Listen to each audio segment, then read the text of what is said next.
Com Theo Cury, que está lá em Brasília. Theo, vamos lá.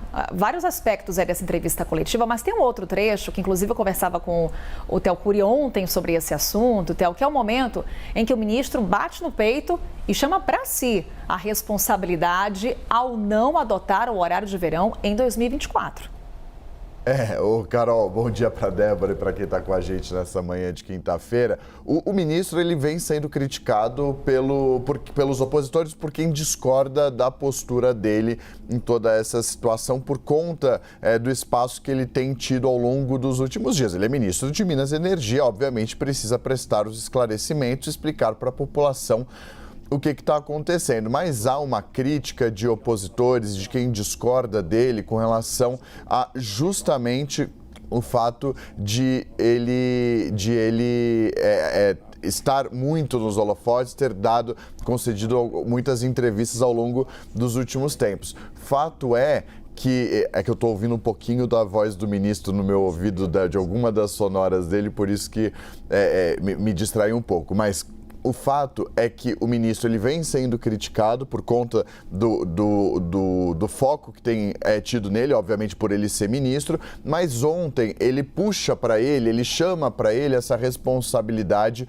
de definir o não retorno ainda nesse ano do horário de verão. Ele disse que foi uma decisão tomada por ele e que foi comunicada ao presidente Luiz Inácio Lula da Silva, que não foi uma decisão política, que é uma decisão que não pode envolver dogmas, que não pode envolver política, que tem de ser uma decisão técnica e que isso foi feito com base em conversas com todo o setor elétrico, com empresas do setor elétrico, com as agências de regulação, justamente para chegar e medir a temperatura sobre que decisão tomar. Então, politicamente, o ministro disse que não é uma questão política, mas politicamente ele puxou para ele essa decisão e disse que não houve uma consulta ao presidente. O que ele diz é que houve uma informação ao presidente. Ele prestou informação dizendo, olha, eu tomei a decisão e a decisão é essa.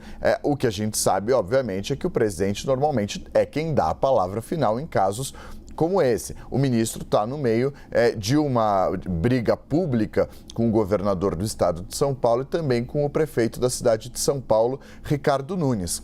Ambos acusam o governo de não, por meio da Agência Nacional de Energia Elétrica e do Ministério de Minas e Energia, de não ficar muito em cima da ANEEL sobre a fiscalização dela com relação à Enel. Dizem que há uma omissão por parte do governo federal e, mais especificamente, do Ministério de Minas e Energia. Então, o ministro, nesse momento, ele está em um embate político, enquanto a população aguarda a retomada dos serviços de energia prestados pela Enel na região metropolitana de São Paulo. Então, esse discurso também faz parte desse momento em que o ministro vive ao lado de Tarcísio Gomes de Freitas, governador do estado de São Paulo, e de Ricardo Nunes, prefeito da cidade de São Paulo.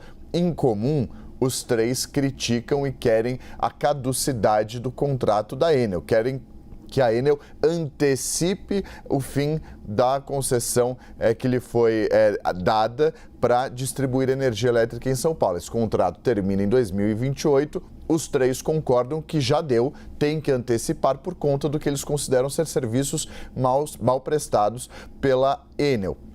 Mas, apesar de terem convergência no ponto central, que é a atuação da Enel, eles discordam sobre as responsabilidades.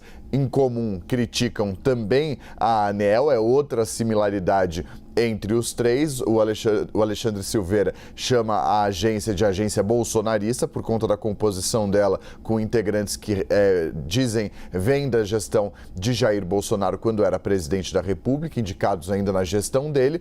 E assim como Tarcísio Gomes de Freitas e o prefeito da cidade de São Paulo. Mas, para além disso, há uma série de acusações entre eles.